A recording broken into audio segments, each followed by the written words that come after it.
Hello friends, welcome to the class. आज हम MSc first semester में कॉम्प्लेक्स में हम लोगों ने कन्फॉर्मल मैपिंग। अगर आप लोग इस चैनल पर नए हैं तो प्लीज़ चैनल को सब्सक्राइब कर लीजिए, जिससे आप लोग कोई भी नोटिफिकेशन को मिक्स ना कर सकें। कन्फॉर्मल मैपिंग हम लोग पढ़ चुके थे। उसके बाद हम लोगों ने पावर सीरीज का टॉपिक ख़त्म कर दिया था। पावर सीरीज में जितना बताया था बस उतना ही आना है, उसके अलावा आप लोगों के पास कुछ नहीं आना है। ठीक, तो आज हम लोग नए कॉन्सेप्ट की तरफ चल रहे हैं, नए टॉपिक के साथ, नए चैप्टर के साथ, दैट इज़ कॉम्प्लेक्स इंटीग्रेशन। बहुत ही ब्रॉड टॉपिक है,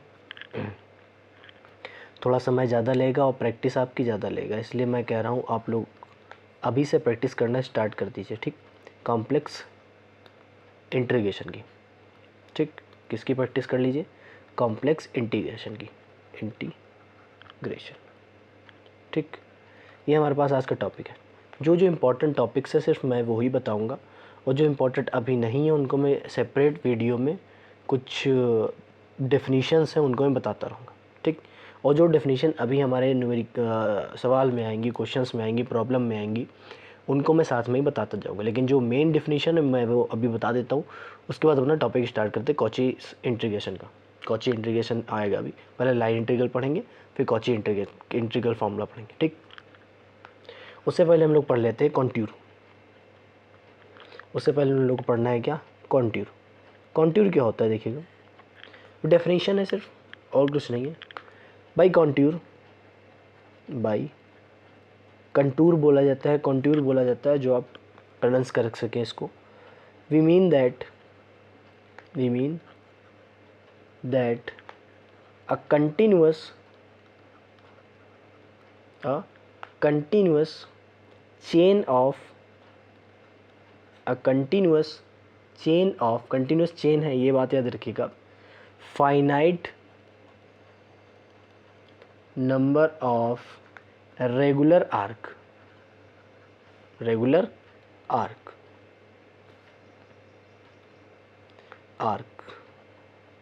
ठीक, आर्क तो आपको पता ही है क्या होता है।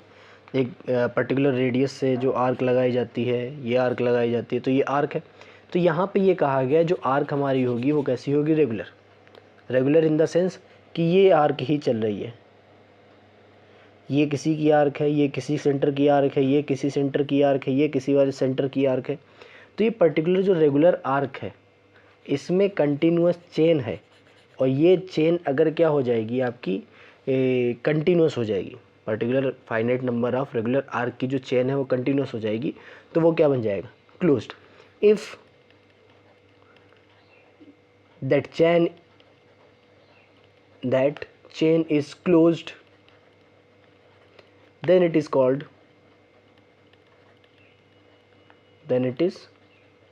called closed contour। तब वो क्या कहलाएगा? Closed contour. जब ये क्लोज्ड हो जाएगा तो फिर ये क्या कहलाएगा? Closed contour. ये कंट्यूर का अपना काम है।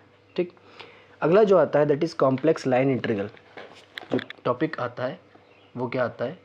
Complex line integral. Complex line integral important topic है, नो डाउट। इससे ही स्टार्ट होगा अपना प्रॉब्लम का जो सिलसिला है, यहीं से स्टार्ट होगा। ठीक, हम सपोज़ क्या कर रहे हैं कि f of z be an analytic condition आपको याद होनी चाहिए क्या होती है? कॉची रीमान इक्वेशन होती है, डिफरेंशिएबिलिटी होती है। ठीक, is analytic and continuous main है, भी कंटिन्यूस ही लिख देता हूँ मैं, एनालिटिक को छोड़ो।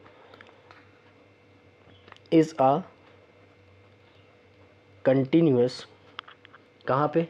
Eight every point of a curve C. F of z अगर कंटिन्यूस है किसी कर्व सी पे, हैविंग फाइनाइट लेंथ,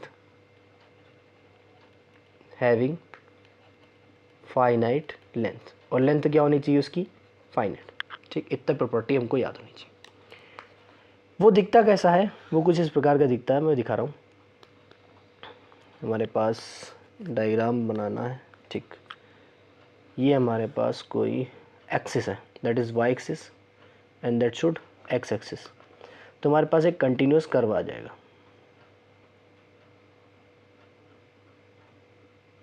ये कर्व जिसमें कहा गया है, अब सुनिए, ये फाइनाइट लेंथ का हमारे पास कोई कर्व, क्लोज्ड वाला नहीं लिया, इस वाले कर्व का जो नाम है दैट इज सी। इस कर्व को हमने क्या नाम दे दिया, C. Divide C into n parts by means of points.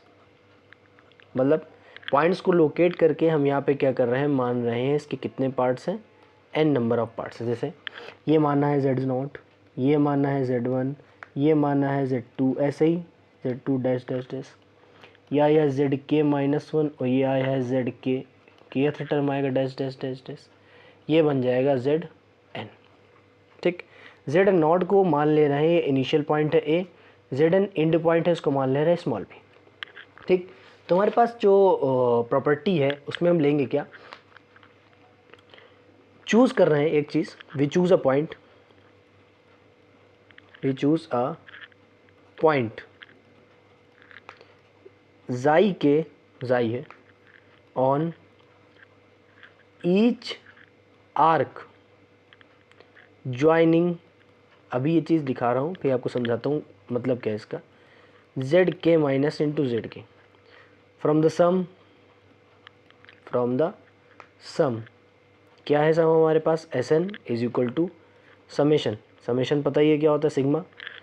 आपकी आर की वैल्यू है 1 से n तक, सम एफ जीटा आर और जेड आर माइनस का जेड आर माइनस 1। ये हमारे पास पर्टिकुलर एक इक्वेशन लिखी है। अब समझिए कहना क्या चाहता है ये। लाइन इंटीग्रल की बात करेगा, लाइन इंटीग्रल में हम लोग लेते क्या है, continuous part of curves, continuous लेते हैं, वो भी पार्ट ऑफ क्या लेते हैं, कर्व। ये कर्व है, ये कर्व है, ये कर्व है, Z2 Z3 होगा, ऐसा ही ZK -1 ZK, ZK -1 ZK के बीच में एक हमने एक पॉइंट लिया है दैट इज़ कॉल्ड जाई के। ठीक, ये पॉइंट लिया है अपने में से, तो हम समेशन निकालना है। इसका मतलब क्या, पहले आराम से समझिएगा। लाइन इंटीग्रल का मतलब है यहाँ पे आप लाइन की ही लेंथ निकालना चाहते हैं। एक्चुअली में इंटीग्रेशन क्या होता है, इंटीग्रेशन में आप एरिया निकालते हैं, लाइन इंटीग्रल का मतलब है आप जैसे ही लेंथ की बात कर रहे हैं लगभग। तो हम लेते क्या है, यहाँ पे एक पॉइंट है, उस पर हमने क्या लिया, यहाँ पे एफ जाई के लिया है। तो मतलब इस पॉइंट पे फंक्शन की वैल्यू ये है, इस वैल्यू को जब इन दोनों के डिफरेंस से मल्टीप्लाई कर देंगे, ये वैल्यू क्या है, बहुत छोटी ही होगी। अभी आपको ये कर्व बड़ा दिख रहा है लेकिन ये छोटे छोटे कर्व होते हैं। ये वैल्यू छोटी है, इन दोनों के कर्व, इन दोनों की डिस्टेंस के मॉड से माइनस करेंगे, क्योंकि बड़ी वाली वैल्यू बड़े देगी, छोटी वाली वैल्यू छोटा देगी। तो जेड के माइनस का जेड के -1 ये माइनस करेंगे और इससे मल्टीप्लाई कर देंगे, तो ये पर्टिकुलर लाइन की लगभग लेंथ के बराबर आएगा, और सबका सम करेंगे तो वो किसके बराबर आ जाएगा, कॉम्प्लेक्स लाइन इंटीग्रल के बराबर आ जाएगा। इसका मतलब ये क्या है कि यहाँ पे ये मेन काम बस यही करना है और कुछ नहीं है। तो the sum, then the sum S n tends to a fixed limit which does not depend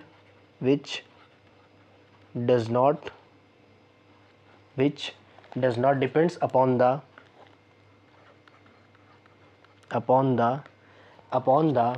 mode of subdivision,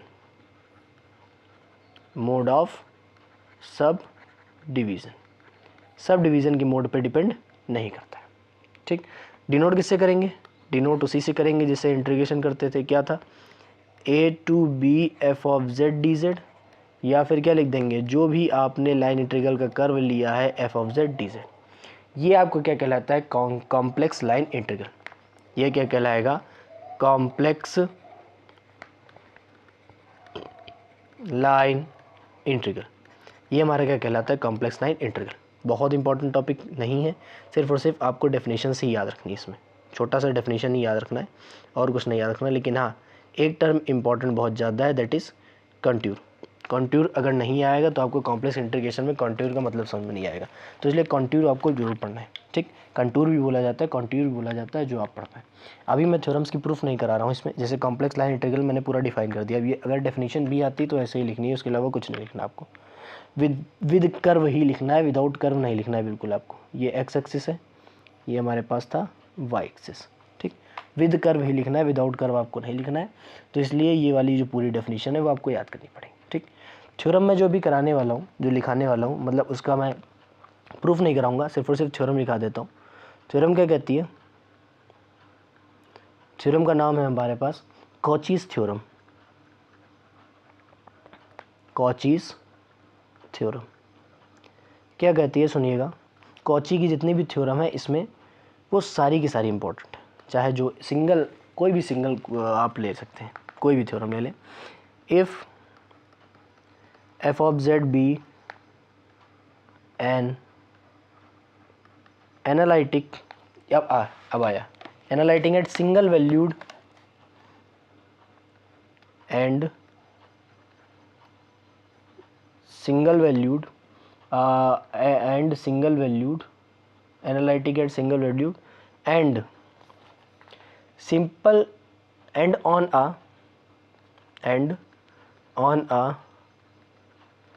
simple closed curve, comma then integration c f of z dz is equal to 0, where c is given closed curve, closed की ही बात करेगा, given closed curve. या given closed curve को ही क्या कह देते हैं हम लोग, सीधा सीधा कह देंगे सी इज ए कंट्यूर। वो गिवन क्लोज्ड कर्व क्या है, हमारे पास कंट्यूर है। तो इसकी जो थ्योरम की प्रूफ है वो प्रूफ मैं नहीं करा रहा हूँ, प्लीज़ अभी आप लोग समझिए। प्रूफ मैं नहीं करा रहा हूँ, प्रूफ मैं कराऊंगा, ऐसी कोई बात नहीं, लेकिन प्रूविंग कराने के लिए मैं सेपरेट वीडियो ही लाऊंगा। क्वेश्चन करते हैं, अच्छा क्वेश्चन है लेकिन नो डाउट बड़ा है। वेरीफाई कॉचीज थ्योरम, हमें कॉची थ्योरम को वेरीफाई करके बताना है कि ये जो कॉची थ्योरम है ये वेरीफाई कर रही है या नहीं। अब वेरीफाई करना है तो करिएगी। इंटीग्रेट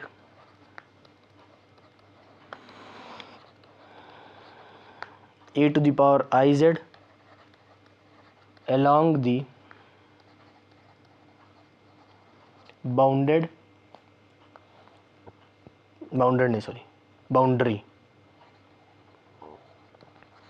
of triangle की बाउंड्री with vertices हमारे पास दिए गए 1 + i, -1 + i एंड -1, -i, ये हमारे पास वर्टिसेस दिए गए, ठीक। देखिए सॉल्व कैसे करेंगे इसको, ठीक। इसके लिए सेपरेट ही लूँगा। तो सबसे पहले तो हमें बनाना पड़ेगा डायग्राम, क्योंकि हमारे पास ट्रायंगल पता तो है नहीं सर। जब हमें ट्रायंगल पता ही नहीं तो बनाएंगे कैसे, उसके लिए हमें डायग्राम बनाना पड़ेगा। देखेंगे डायग्राम कितना लोग बना पाते हैं। हमारे पास 1 + i है। 1 + i को जो हम लिखते हैं किसी भी आर्गेंड प्लेन में तो क्या है, 1, 1 ही लिखेंगे।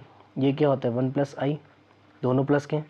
-1, i ये यहाँ पे होगा लगभग, -1, i, -1 - i ये यहाँ पे होगा लगभग, सॉरी यहाँ पे बना लेता हूँ, 1 मिनट, यहाँ पे -1 - i बनाने का मतलब खाली ये है क्योंकि हमको उसको ओरिजिन से लेके जाना है, क्योंकि वो इक्वेशन ओरिजिन से जाएगी और ये वाली लाइन जाएगी इधर। तो मुझे सुधारना पड़ेगा थोड़ा सा डायग्राम अपना, क्योंकि ये जो लाइन है ना ये ओरिजिन से ही जाएगी, क्योंकि इक्वेशन इसकी क्या है, y बराबर x के फॉर्म में ही आ रही। 1 + i लेना है ना, ये आ जाएगा अपना 1 + i। पहले मैं लाइन ड्रॉ कर लेता हूँ तभी बनाता हूँ। ये लाइन आ गई, ये आ जाएगा 1 + i अपना, ये आ जाएगा अपना 1 + i। ये पॉइंट डिनोट कर रहा, ये पॉइंट डिनोट कर रहा है, ये पॉइंट डिनोट कर रहा है। नाम दे देंगे A B C, ठीक। सबसे पहले हमारे पास जो फंक्शन दिया, पहले उस फंक्शन की बात कर लेते हैं। फंक्शन हमारे पास क्या दिया, यहाँ से सोल्यूशन स्टार्ट हो जाता है, ठीक बेटा। यहाँ से सोल्यूशन स्टार्ट हो जाएगा। सोल्यूशन स्टार्ट कर दिया, करने के क्या देखिए, सी की बात करी जाए तो एफ ऑफ जेड हमारे पास क्या दिया गया, एफ ऑफ जेड दिया गया e to the power i z। ये हमारे पास एफ ऑफ जेड है। हमें इंटीग्रेशन जो निकालना है वो निकालना है integration C f of z d z. ये सी सिर्फ ये बताएगा किस क्लोज्ड कंट्यूर के पास निकाल लो, किस क्लोज्ड कंट्यूर या फिर किस कर्व सी जो रीजन अपना दिया हुआ है, किस रीजन में फंक्शन का इंटीग्रेशन आ रहा है। तो हम कहेंगे सर किसी रीजन में तो आ रहा है लेकिन लाइन इंटीग्रल लगा के चलेंगे। तो हम लिखेंगे क्या, integration of f of z A B with respect to A B, integration of f of z with respect to B से कहाँ गए सी। कोई दिक्कत नहीं है, आप चाहे जिस डायरेक्शन में जाए, डायरेक्शन की कोई भी दिक्कत नहीं है। ए से बी में गए, बी से सी में गए, फिर सी से ए में आ जाएंगे। प्लस सी ए लिखो या ए सी लिखो, डायरेक्शन से कोई मतलब नहीं, वेक्टर क्वांटिटी नहीं ले रहे हैं, सिर्फ और सिर्फ ये बताएगा, ऐसे ही डायरेक्शन बताता है, कुछ नहीं। ठीक, हम क्या करेंगे, हमारे पास जो फिनोमेना दिया उससे पहले आई बराबर वैल्यू निकाल लेंगे। हमारे पास सी तो पता नहीं है लेकिन एफ ऑफ जेड तो पता है ना कितना है। डिफरेंशिएशन करेंगे जेड के रिस्पेक्ट में हो रहा है, क्या आएगा, किसी को अगर पता हो तो प्लीज़ बताएं, नहीं पता है, बिल्कुल सही, ये आएगा within the closed contour C, या क्लोज्ड इंटरवल, क्लोज्ड आपका कर्व सी। वो क्लोज्ड कर्व क्या है हमारे पास, ट्राइंगल। ठीक, सबसे पहला निकालेंगे हम लोग along the line A B line के अकॉर्डिंग निकालेंगे। तो हमारे पास जो इक्वेशन है वो है क्या, वाई बराबर एक्स, क्योंकि ओरिजिन से जा रही वाई बराबर एक्स इक्वेशन होगी। तो हमारे पास जो जेड था वो क्या है, एक्स प्लस का आई वाई। हमारे पास जो जेड है वो क्या, एक्स प्लस आई वाई। तो हम वाई की जगह एक्स लिख सकते हैं, तो आई एक्स बराबर वाई की जगह एक्स लिख सकते हैं कि नहीं, सॉलिड डोमेन के लिए। तो कितना आ जाएगा, 1 + i मल्टीप्लाई बाई एक्स। तो हमारे पास इतना है। अगर हम एक्स वैल्यू ले रहे हैं तो हम लिमिट भी एक्स की ही रखेंगे। पहले हम बात कर रहे थे ए सी, सॉरी ए भी नहीं, ए सी की बात करी हमने। ठीक, तो लिमिट इसमें एक्स की रखी है। लिमिट एक्स की कितनी है, अच्छा बताओ, आप लोग बता सकते हैं लिमिट की एक्स कितनी है। यहाँ पे एक्स कितना था, -1, वेरी गुड। यहाँ पे एक्स कितना हो जाएगा, यहाँ पे +1, तो -1 से +1 ये लिमिट हो जाएगी बस। तो आई जब सॉल्व करेंगे इसको हम I1 लिखे थे, पता है, ये I1, ये I2 और ये I3, I1 I2 I3 categorise कर दिए। I1 की वैल्यू निकालेंगे जब, सबसे पहले क्या करेंगे, हमारे पास इंटीग्रेशन जो दिया वो लिख लेंगे। हमारे पास इंटीग्रेशन दिया था e⁻i z डिवाइडेड बाई आई, कहाँ पे कर रहे हैं, अलॉन्ग ए सी। जेड की वैल्यू कितनी है, ये रख दो, e⁻i 1 + i into x upon में आई। बस ए सी की लिमिट क्या है, एक्स की वैल्यू -1 से +1, यही थी ए सी की लिमिट। सॉल्व करेंगे, लिमिट रखेंगे तो क्या आएगा, जैसे पहले तो आई बाहर कर लो, 1/i, लिमिट रखा -1, तो क्या आ जाएगा, e⁻−i 1 + i, यही आएगा, प्लस नहीं आएगा, माइनस आएगा। सॉरी, अपर लिमिट पहले अप्लाई करेंगे, अपर लिमिट में प्लस का आएगा, माइनस 1 + का i, ये हमारा आ जाएगा लोअर लिमिट से। ठीक, आई का मल्टीप्लाई कराएंगे, फिर देखिएगा 1/i, ऊपर आई का मल्टीप्लाई कराएंगे तो e⁻i + का i² आएगा, माइनस -i का i² आएगा। तो अब आ जाएगा 1/i e⁻i -1, i² की वैल्यू -1, माइनस i² की वैल्यू -1 आएगा, तो क्या हो जाएगा आपका प्लस का 1, तो ये बन जाएगा 1 + का 1 - i, क्योंकि प्लस का 1 हो जाएगा लेकिन माइनस का i बना रहेगा। अब इसको सॉल्व करेंगे, ये क्या आएगा, कुछ सॉल्व कर पाओगे, नहीं कर पाओगे तो उसको इस पर ऐसे पड़ा रहते तो। ठीक, ये हमारा आ गया इतना पर्टिकुलर, इसको मान लेंगे इक्वेशन नंबर सेकंड मान सकते हैं, क्योंकि फर्स्ट जो है वो है हमारी इक्वेशन नंबर ये हमारे पास फर्स्ट इक्वेशन है और ये हमारे पास सेकंड इक्वेशन। अब हम जाएंगे कहाँ, along the line A C तक तो हो गया। अब हम जाएंगे अलोंग द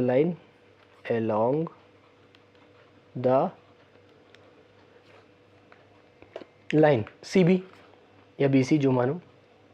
इसमें अगर देखेंगे, पहले हमें देखना है क्या फिक्स है, इक्वेशन सीधी नहीं निकालनी, फिक्स क्या है। फिक्स हमारे पास वाई है, वाई हमारे पास क्या है, फिक्स, वाई तो फिक्स है ना, एक इस पॉइंट से जा रहा है 0,1 से। जब वाई फिक्स है तो वाई की वैल्यू कितनी है, 1। वेरी कौन कर रहा है, एक्स, कहाँ से कहाँ तक, एक्स वेरी कर रहा है -1 to +1 तक, -1 से +1 तक।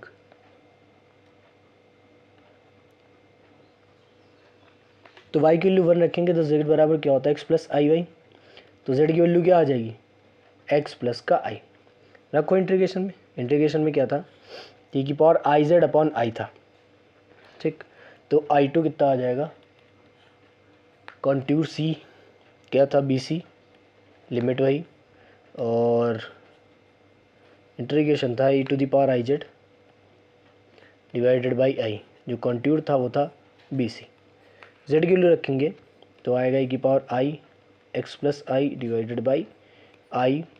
BC की लिमिट लगाएंगे, लिमिट थी -1 टू +1, तो 1/i -1 रखेंगे तो कहा जाएगा e की पावर आई -1 +1 रखेंगे पहले, तो आएगा e की पावर आई +1 माइनस e की पावर आई -1 + i।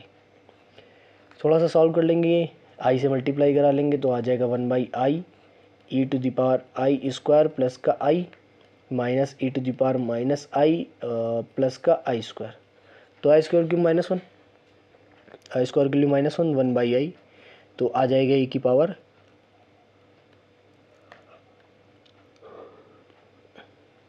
आई, ये आई पहले लिखा, -1 इसको बाद में लिखा, और ये आ जाएगा माइनस का i माइनस का 1।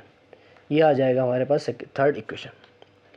फोर्थ इक्वेशन के लिए हम काम करेंगे, अलोंग BC हम चेक कर चुके हैं, अब अलोंग कहाँ जाएंगे, along the line AB, AC हो गया। अब AB की बात करेंगे, तो AB में क्या कॉमन है वो देखेंगे। AB में अगर देखेंगे तो ये डिस्टेंस कॉमन है, कितनी है, x बराबर 1, और y की लिमिट कहाँ से जा रही है, -1 से +1 तक, तो x बराबर 1 यहाँ पे कॉमन है, मतलब जो नहीं चेंज हो रहा है, x बराबर 1, बट y की लिमिट कहाँ जाएगी, -1 से +1 की तरफ, और z बराबर होता है x प्लस आई वाई। x की वैल्यू 1 रखेंगे, कितना आएगा, 1 प्लस का i। तो हमारे पास इंटीग्रेशन I3 कितना आ जाएगा, I3 होगा, इंटीग्रेट कर ही चुके हैं पहले, सिर्फ और सिर्फ लिमिट लगानी है। तो हमारे पास ये था e की power i z divided by I sorry, AB line का इंटीग्रल लगाया है, AB का इंटीग्रल लगाया है तो क्या होगा, AB की लिमिट लगानी पड़ेगी। e की पावर आई जेड लिमिट क्या है, AB की -1 टू +1, और z की वैल्यू भी तो रखेंगे,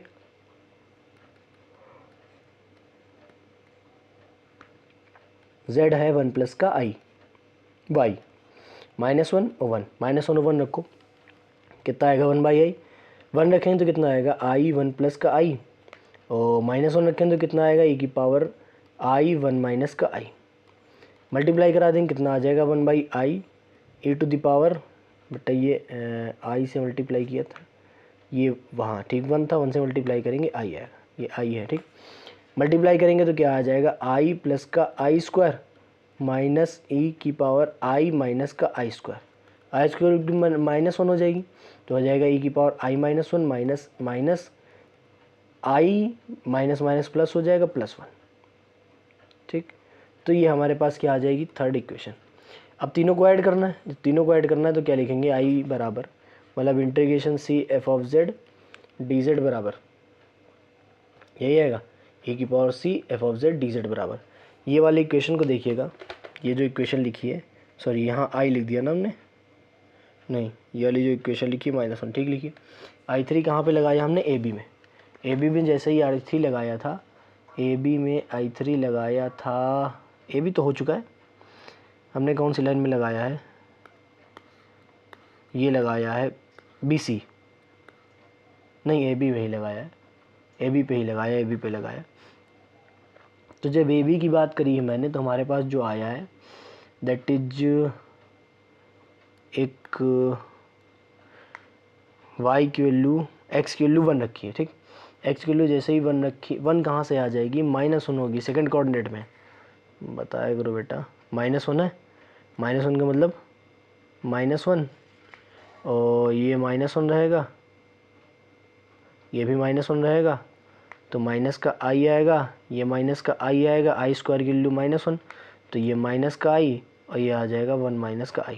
इसको मैं सही से लिख देता हूँ, 1 माइनस का i लिखा हुआ है, ये आ जाएगा e to the power 1 minus i। Equation number 3, तीनों को ऐड कर देंगे, तीनों को ऐड करेंगे तो क्या होगा, i1 प्लस i2 प्लस का i3, 1/i सबके पास है, तो पूरे के पास सबसे कॉमन कर लिया। दो इक्वेशन दिख रही, तीसरी तो दिख नहीं, तीसरी को वैल्यू उठानी पड़ेगी, e की पावर i -1 और e की पावर 1 माइनस i, ई की पावर आई माइनस वन माइनस ई की पावर वन माइनस का आई। यहाँ से वैल्यू लेंगे तो क्या आएगा, ई की पावर आई माइनस का वन माइनस ई की पावर माइनस आई माइनस वन। ठीक, इससे वैल्यू उठाएंगे ई की पावर माइनस आई माइनस वन माइनस का ई की पावर वन माइनस आई, ई की पावर आई माइनस वन। ये सारे कटने चाहिए, देखिए काट के कटेंगे। ई की पावर माइनस आई माइनस वन, ई की पावर आई माइनस वन खत्म हो जाएगा। ये वन माइनस आई ऐड हो रहे हैं, ये वन माइनस आई ऐड हो रहे हैं, ऐसा क्यों?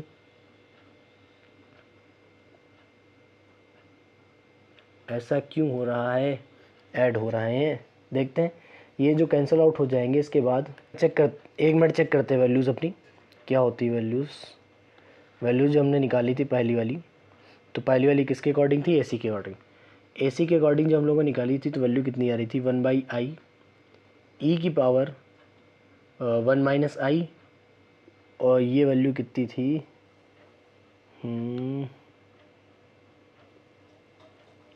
वन माइनस आई आ रहा है, वन माइनस आई आ रहा है, ये प्लस में आ रहा है। एक्स की वैल्यू जैसे ही हमने वन रखी थी तो वन में कितना आ रहा था, हाँ आई, और वन प्लस आई, माइनस वन रखा है तो कितना आ रहा है, माइनस आई और वन प्लस आई, यही आएगा। तो एक सेकेंड, हाँ माइनस वन से प्लस वन वैल्यू रखी है हमने, ठीक, माइनस वन से प्लस वन रखा है तो आ रहा है आई माइनस वन माइनस वन, ई की वैल्यू यहाँ पे ये चीज़ माइनस वन जैसे ही रखा था तो हमारे पास आना चाहिए था, हाँ आई माइनस वन आ गया, ठीक। अगला देखते हैं बीसी पर कितना आ रहा है, ई की पावर आई माइनस वन, ये दिक्कत कर रहा है थोड़ा सा। इसको अगर चेक करेंगे तो वैल्यू कहाँ से कहाँ तक है, इसमें लिमिट हमने गलत लगा दी है। इसमें अगर लिमिट हम देखेंगे क्योंकि डायरेक्शन हमने गलत लगा दी है। डायरेक्शन जो बीसी वाली है, हम पहले गए कहाँ से कहाँ तक थे, हम गए थे ए से सी तक, फिर हमें जाना था सी से बी तक। सी से बी जाने के लिए हमें लिमिट लगानी चाहिए थी, माइनस से मल्टीप्लाई कराना पड़ेगा, हाँ माइनस से मल्टीप्लाई कराना पड़ेगा क्योंकि मैंने लिमिट अलग लगाई है। मुझे जाना चाहिए था वन से माइनस वन, क्योंकि हम जा कहाँ से कहाँ तक रहे, इस चीज़ को अच्छा याद रखिए। सी से बी की तरफ जा रहे हैं तो हम सी से बी की तरफ जाएंगे तो सी पे लिमिट क्या है, वन, बी पे लिमिट क्या है, माइनस वन, तो सी से बी की तरफ जाएंगे तो वन से माइनस वन की तरफ जाएंगे, तो वन छोटा होना चाहिए, माइनस वन बड़ा होना चाहिए, तो इसलिए माइनस पहले लगा दिया। तो जैसे ही माइनस पहले लगाएंगे तो हमारे पास सेकेंड इक्वेशन का जो इंग्रेडिएंट है वो क्या आ जाएगा आपका, कि माइनस से मल्टीप्लाई हो जाएगा, और जब माइनस से मल्टीप्लाई होगा तो वैल्यूज़ क्या क्या आ जाएंगी हमारे पास, ये आई माइनस वन और ये वन माइनस का आई। एक मिनट के लिए, इस वाले लाइन इंटीग्रल में, ये जो लाइन इंटीग्रल तीसरा वाला लिया था, इसमें भी लिमिट बदली जाएगी क्योंकि यहाँ पे जो लिमिट थी वो थी वन थी, यहाँ पे लिमिट माइनस वन थी, तो वन से माइनस वन लिमिट जाएगी। जब वन से मतलब माइनस वन लिमिट जाएगी तो इसमें माइनस से मल्टीप्लाई कर देंगे, वन से माइनस वन, माइनस से मल्टीप्लाई, माइनस से मल्टीप्लाई, माइनस से मल्टीप्लाई, माइनस से मल्टीप्लाई, माइनस से मल्टीप्लाई और माइनस से मल्टीप्लाई। जब माइनस से मल्टीप्लाई करेंगे तो देखिए इधर मल्टीप्लाई किया तो ये प्लस का था और ये माइनस का था, तो ये प्लस वाला माइनस का हो जाएगा, माइनस वाला प्लस का हो जाएगा, ये प्लस वाला माइनस का हो जाएगा, ये माइनस कर दिया, और ये जो माइनस में है ये किस में हो जाएगा, प्लस में। अब देखिए डायरेक्शन का याद रखिएगा, ई की पावर वन माइनस आई, ई की पावर वन माइनस आई खत्म हो जाएगा, आई माइनस वन चला जाएगा, तो ये जो पर्टिकुलर क्वांटिटीज़ है सारी खत्म हो चुकी है, वैल्यू कितनी आएगी, ज़ीरो। तो ये पूरे कंटूर के लिए वैल्यू कितनी आ गई है, ज़ीरो। इसीलिए किसी भी कंटूर पे अगर फंक्शन कॉन्टीन्यूअस है तो उसका जो लाइन इंटीग्रल होता है क्लोज्ड कंटूर या उसकी बाउंड्री पे हमेशा कितना होता है, ज़ीरो। ये होती है कॉचीज़ थ्योरम। इसमें बस याद रखना है डायरेक्शन का, डायरेक्शन बाई मिस्टेक हो गया, तो इससे इधर गए थे फिर इससे यहाँ पे आए गए, जब यहाँ से यहाँ पे गए हैं इसे गए तो माइनस वन से वन पर लगाया लिमिट, ठीक है। जब सी से ए की तरफ आए हैं तो वन से माइनस वन लगाना है, माइनस वन से वन लगा दिया तो इसलिए माइनस से मल्टीप्लाई कर दिया। फिर बी से सी आए तो बी पे क्या लिमिट थी, वन, और यहाँ पे कितनी लिमिट थी, माइनस वन, तो वन से माइनस वन लगाना था जो लगाई नहीं थी, इसलिए किससे मल्टीप्लाई कर दिया था, माइनस से। डेफिनेट इंटीग्रल की प्रॉपर्टी है। माइनस से जैसे मल्टीप्लाई किया उसके बाद ऐड कर दिया, ऐड करने के बाद जो वैल्यू आई है वो कितनी आ गई है, 0। कॉचीज़ थ्योरम को वेरीफाई कर चुकी है ये, ठीक। किसी भी लाइन इंटीग्रल के लिए यहाँ पे कॉची थ्योरम को वेरीफाई कर रही है। तो डायरेक्शन को जरूर याद रखना है कि डायरेक्शन कौन सी ली जाएगी। डायरेक्शन याद रखेंगे तो लिमिट में कोई दिक्कत नहीं होगी। जिस पॉइंट से जिस पॉइंट की तरफ जा रहे हैं तो वहाँ पे इंटीग्रेशन में जो लिमिट आएगी वो जो पहले वाला पॉइंट वो पहले रहेगा और जो बाद वाला पॉइंट जहाँ जा रहे हैं वो रहेगा। ये from this point two this point चलेगा। तो ये इनिशियल पॉइंट है, ये फाइनल पॉइंट है, जहाँ से जा रहे हो जहाँ की तरफ जा रहे हो, तो ये लिमिट में इंटीग्रेशन में लगाना है, ठीक। तो ये लाइन इंटीग्रल का एग्जांपल था, इंपॉर्टेंट एग्जांपल था। उससे पहले ये कॉन्टूर याद रखना है। लाइन इंटीग्रल के जितने भी क्वेश्चन है आप लगा सकते हैं इसी तरीके से। कई सारे क्वेश्चन दिए गए, इसमें कॉम्प्लेक्स इंटीग्रेशन वेरीफाई भी करना है, मतलब कॉचीज़ थ्योरम वेरीफाई भी करनी है। कुछ ऐसे इंटीग्रल है जो पर्टिकुलर वैल्यू पे ही सॉल्व होंगे और लाइन इंटीग्रल ऐसे ही सॉल्व किया जाए, ठीक। तो मिलते हैं अगली क्लास, तब तक के लिए गुड बाय।